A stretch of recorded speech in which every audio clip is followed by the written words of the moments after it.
Hello there, Stephanie Kammerman, the Stock Whisperer, here to tell you the Weekly Whisper. But before we get to this week's, we're actually going to be going back and forth between the levels that I called out last week, February 19th, and what I'm looking to trade this week. So let's start with the SPY. Yeah, that's the biggest ETF out there. We love to trade the SPY. But this week, it really didn't move too much. It kind of railroaded up and down. But we had that massive level, 272.97. Did you guys see how many times it tested it? Yeah, lots of times. But finally on Friday, it broke through. So we're going to be bullish above 272.97. The next dark pool level is 275.71. We did have 14.5 million print Thursday, 270.04. So if we were to go down and break below that, then I would be bearish. Now the Russell, we barely had anything this week as well, but I'm going to still be bullish above 154. You can see there's resistance there on the daily chart. If we can break above that, then we have lots of room to run. So DIA, the Dow Jones ETF, barely any this week, but we're going to be bullish again above 255. You can see I'm going to draw a little trend line here, and there we go. The Qs, yeah, let me tell you about the Qs. So the Qs, we had some pretty big levels on Friday. We had a 9.6 million huge level at 164.82. So let me just draw a line there. Okay, and we're going to be bullish above that, but we had a very strange, odd, far away print on the QQQs. I tweeted out that at 160. Sometimes when we get these far away prints, we end up going there and testing it. But we're bullish as long as we stay above 164.82. If we break below that, then I would assume we were going to be going down to 160. So watch those levels carefully. So let's talk about gold. Not too much on GLD or GDX, but we did get an unusual print on Barrick Gold, ABX. We got a pretty big print, 800,000 share print just this Friday at $12.25. So I'm only going to be bullish on ABX if she could break above 12.50, but I'm going to be bearish below 12 on that, okay? No big prints on silver either this week. Not much a move. SLV could not break above that 1587.16 level. That was a level we were bullish above last week. But nope, not going to trade this until she could break above that, at least on the long side.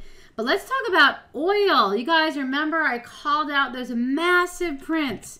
This has been the hot sector this week. Oil, and guess what? We always get the prints first. DBO, you remember we had 10 million at $10.25, and then we had another at 10.40, and you can see it's trading all the way up at 10.85. We had big prints on USO. All right, let me just punch that up. We had big prints at 11.90. We were bullish above 12. It went all the way to 12.80. Well, guess what? We got another million share print on USO at 12.87 this week. And you can see my trend lines on my chart here. And 13 is resistance. If we can break above 13, then there's a lot more room to run. So watch 13 this week. Let's talk about XLE. We had a massive 3 million print at 68.05. Finally broke above it. I love this. I love it as long as it can stay above 68.05. And I also love ExxonMobil.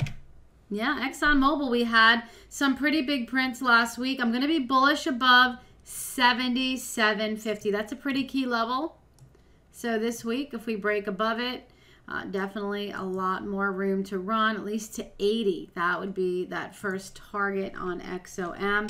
And now let's talk about banks. So last week we were watching XLF. We had a 5 million print at 28.15. We were bullish above 29.20, bearish below 28, right? Pretty big prints.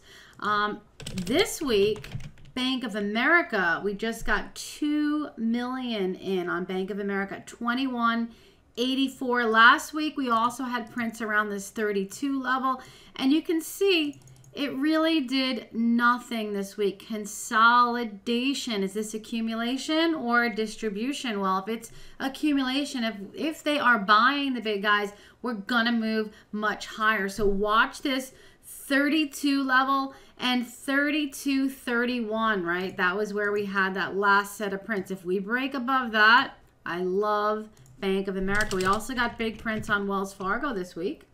500,000 just recently on Friday, 58.85. So I'm going to be bullish above 59, but even more like really uber bullish if she could break above 60.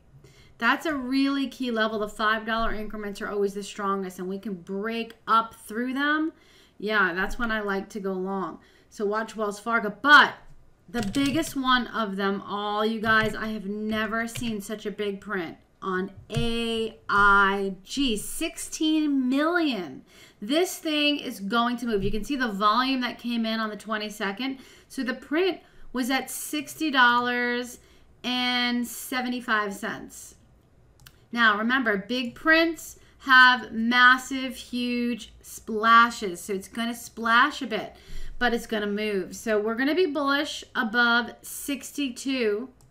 Now, I'm always bullish above the print. So I will be bullish above 60.75, but with each level, I become more bullish. So I will be bullish above 61, but 62, you can see, is where we have that 200 moving average.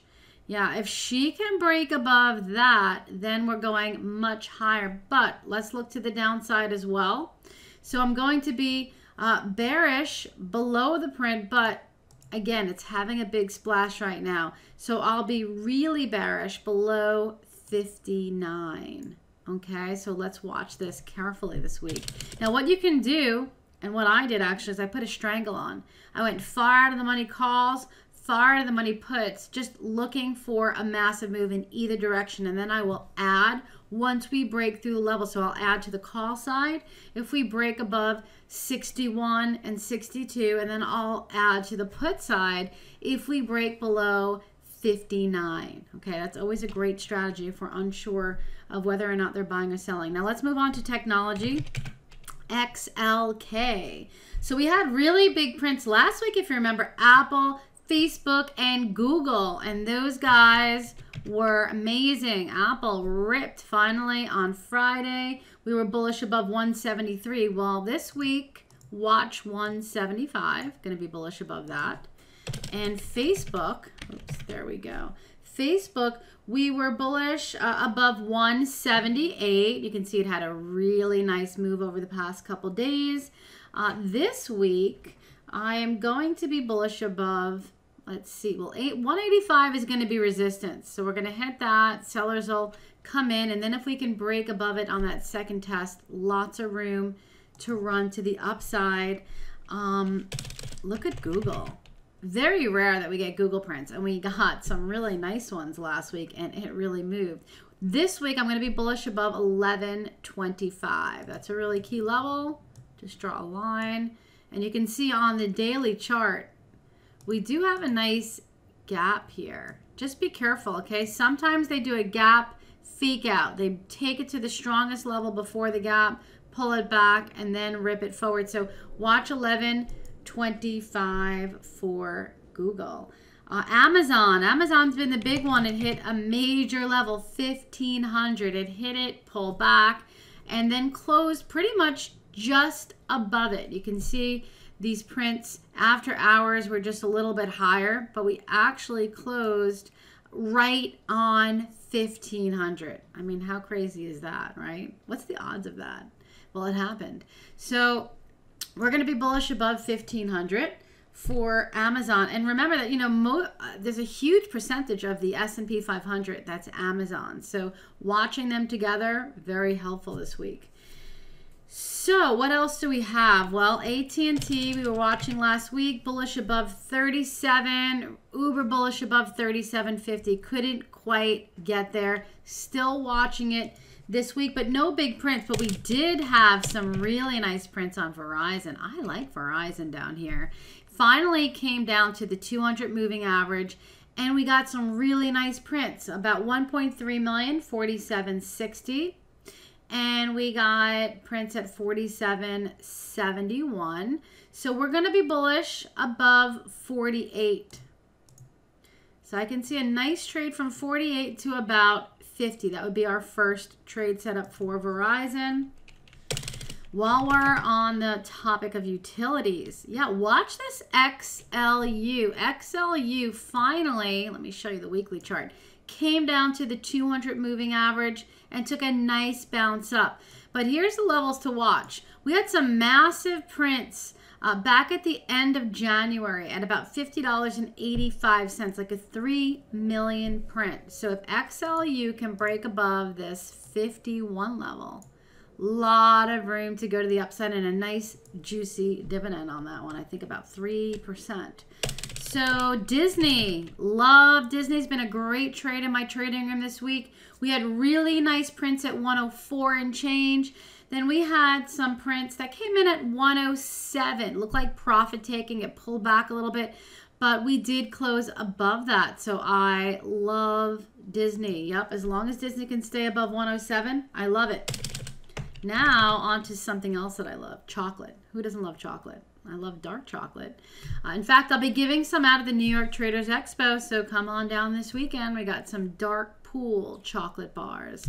But Hershey had a big print on it, $99. We are below it, but remember, big prints have big splashes, so I am still watching to get into Hershey's if Hershey can break above 99. Okay, that is the key level. And then I have a trade set up to about 106, but I'm not going to enter unless it can break above 99. Okay, now let's move on to cryptocurrency. So cryptocurrency, let me just get my chart out.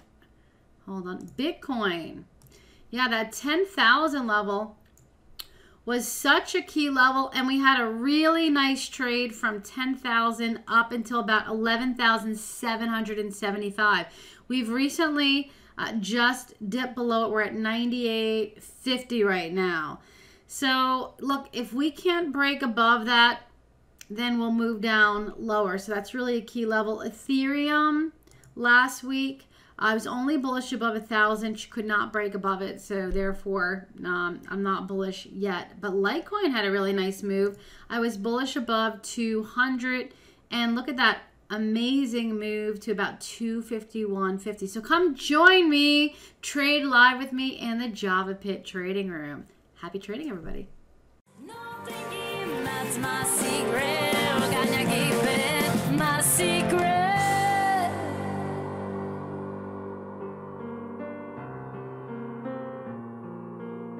My secret.